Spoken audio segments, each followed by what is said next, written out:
Assalamualaikum warahmatullahi wabarakatuh. Saya Putri Murnalika ingin mempresentasikan hasil proyek UAS Kapita Selekta saya yang berjudul Analisis Simulasi Model S plus E plus I plus R untuk memprediksi tuberkulosis resisten di Indonesia.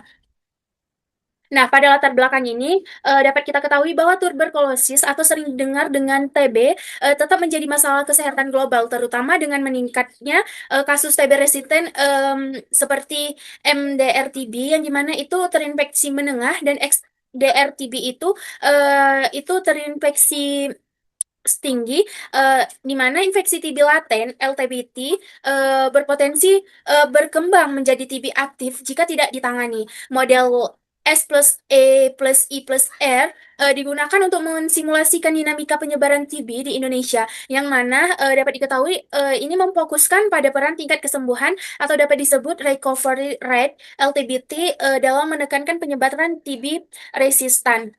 Nah, adapun tujuan pada penelitian ini, yang pertama itu mensimulasikan dinamika penyebaran TB di Indonesia menggunakan model matematika S plus E plus I plus R yang mencangkup 8 kompartemen populasi. Yang kedua itu menemukan kapan jumlah penderita XDR-TB yang dimana infeksi TB resistansi paling tinggi melebihi jumlah MDR-TB yang dimana infeksi TB dengan resintasi menengah. Yang ketiga itu mengevaluasi pengaruh berbagai tingkat kesembuhan recovery rate pada individu dengan LTBT terhadap perkembangan jumlah TB aktif, khususnya MDR-TB dan XDR-TB.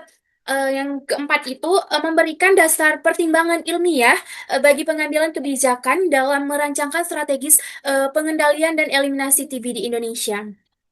Nah, pada metodologi ini menjelaskan bahwa model S plus E plus I plus R ini membagi populasi menjadi 8 kompartemen, di mana S itu rentan atau dapat disebut dengan susceptible. Yang kedua itu ada E1, E2, E3, di mana terinfeksi laten (LTBT) yang berisiko menjadi DSTB atau MDR-TB dan XDR-TB. Nah, selanjutnya itu ada I1, I2, I3, di mana terinfeksi aktif pada DSTB, MDR-TB, XDR-TB.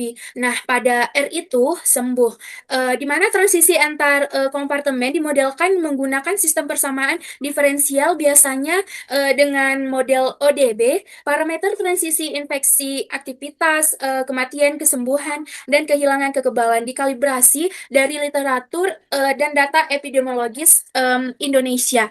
Nah, yang kedua itu ada parameter, di mana parameter ini seperti beta, sigma, delta, gamma, rho, omega, dan tingkat kematian diatur dalam skala bulanan. Dan nilai awal kompartemen ditetapkan berdasarkan data TB Indonesia tahun 2018. Yang ketiga itu ada simulasi, di mana periode simulasi ini dari Januari 2018 sampai dengan Desember 2030, dari Januari 2018 ke em, Desember 2023 itu mencangkup 156 bulan. Terus selanjutnya ada recover rate LTBT diuji pada 4 skenario, yaitu 3%, 10%, 20%, dan 30% per tahunnya.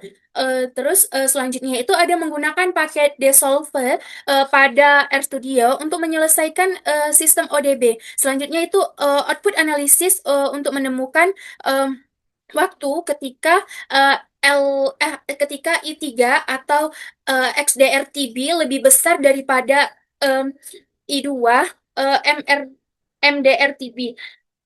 Selanjutnya kita akan masuk pada hasil simulasi, di mana yang pertama itu ada fungsi model S plus E plus I plus R, di mana dapat kita lihat pada layar eh, pada simulasi model S plus E plus I plus R menunjukkan lonjakan kasus TB aktif dalam 5 bulan pertama sejak tahun 2018. Khususnya MDR dan SDR-TB, penurunan populasi laten dan peningkatan kasus sembuh mencerminkan transisi penyakit dan efek pengobatan. Tanpa intervensi, TB resistan akan terus meningkat sehingga dibutuhkan deteksi dini dan pengobatan LTBI untuk menekankan penyebaran. Selanjutnya ada waktu simulasi. Nah, seperti yang saya katakan tadi, itu em, terdapat empat persenan, yaitu 3%, 10%, 20%, dan 30%. Di mana simulasi menunjukkan bahwa pada saat skenario recovery rate LTBIBT dari 3% hingga 30%, itu jumlah penderita XDR-TB itu atau infeksi TB yang tinggi itu diperkirakan melampaui MSDR-TB. Yang dimana MSDR-TB ini adalah infeksi TB yang menengah pada tahun 2020, meskipun recovery rate yang lebih tinggi menurunkan total kasus, XDR-TB tetap tumbuh cepat. Ini menandakan perlunya intervensi tambahan seperti deteksi dini dan penguatan pengobatan untuk mencegah dominasi TB resistan tingkat tinggi. Selanjutnya, eh, dapat kita lihat bahwa grafik jumlah XDR-TB atau I3 itu, mm, grafik ini menunjukkan bahwa semakin tinggi recovery rate LTBI, semakin rendah jumlah kasus XDR-TB di akhir 2030. Pada recovery rate 3%, kasus mendekati 120.000. Sementara pada 30% kasus turun drastis, semakin kecil, yaitu menjadi sekitar 15.000. Hal ini menegaskan bahwa peningkatan kesembuhan LTBI sangat efektif menekankan TB resistan dan pentingnya sebagai bagian dari strategis eliminasi TB. Selanjutnya ada grafik populasi MDR-TB. Nah, grafik ini menjelaskan dari grafik 3%, 10%, 20%, dan 30%, di mana dapat disimpulkan semakin tinggi recovery rate LTBIBT, tren penurunan kasus MDR-TB menjadi lebih cepat dan tajam. Namun, hingga rate 3%, jumlah kasus tetap tinggi di akhir simulasinya, yang dimana dapat diartikan bahwa peningkatan kesembuhan LTBI saja belum cukup. Diperlukan intervensi tambahan seperti deteksi dini, pengobatan agresif, dan pengendalian penyebaran untuk menekankan MDR-TB secara efektif. Nah, selanjutnya dapat kita lihat bahwa plot merah ini adalah plot populasi XDR-TB I3. Nah, pada plot yang pertama itu 3%, selanjutnya ada 10%, 20%, dan 30%. Nah, dari keempat plot ini dapat disimpulkan bahwa semua grafik menunjukkan bahwa jumlah penderita XDR-TB meningkat tajam hingga puncak, sehingga 2021 hingga 2022 lalu menurun secara bertahap hingga 2030. Pada recovery rate 3%, penurunan semakin lambat, menunjukkan tingginya resiko penyebaran tanpa intervensi. Peningkatan recovery rate ke 10% dan 20% mempercepat penurunan jumlah kasus secara signifikan. Pada 30% penurunan terjadi lebih cepat dan tajam, sehingga jumlah kasus mendekati 20.000 pada tahun 2030 mendatang. Ini membuktikan bahwa bahkan peningkatan kecil dalam tingkat kesembuhan LTBI memiliki dampak besar dalam mengendalikan XDR-TB. Nah, selanjutnya ada grafik populasi perbandingan MDR-TB dan XDR-TB, di mana pada plot pertama itu ada plot MDR-TB dan XDR-TB recovery rate 3%, selanjutnya ada 10% dan 20%, terus ada 30%. Di mana recovery rate pada 3%, XDR-TB tumbuh lebih cepat dari MDR-TB dan memulai mendominasikan sejak tahun 2020 yang kelima. Ini menunjukkan sistem pengobatan sangat lemah dan XDR-TB berisiko menjadi bentuk TB dominan.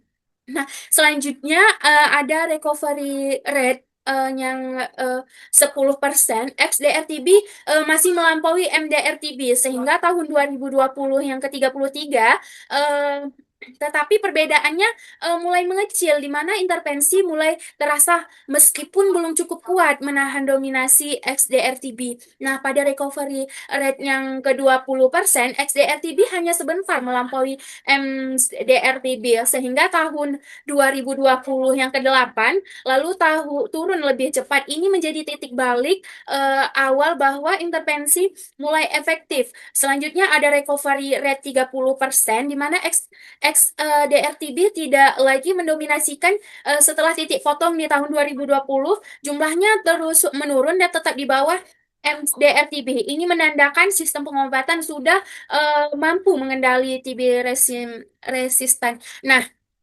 perlu teman-teman ketahui bahwa dari tabel simulasi waktu ini dapat kita ketahui bahwa XDR-TB atau terinfeksi TB yang sangat tinggi itu lebih besar daripada MDR-TB yang terinfeksi TB menengah. Dapat kita lihat bahwa pada eh, pada output yang keluaran dari hari ini dapat diketahui bahwa nilai I3 itu lebih besar daripada I2.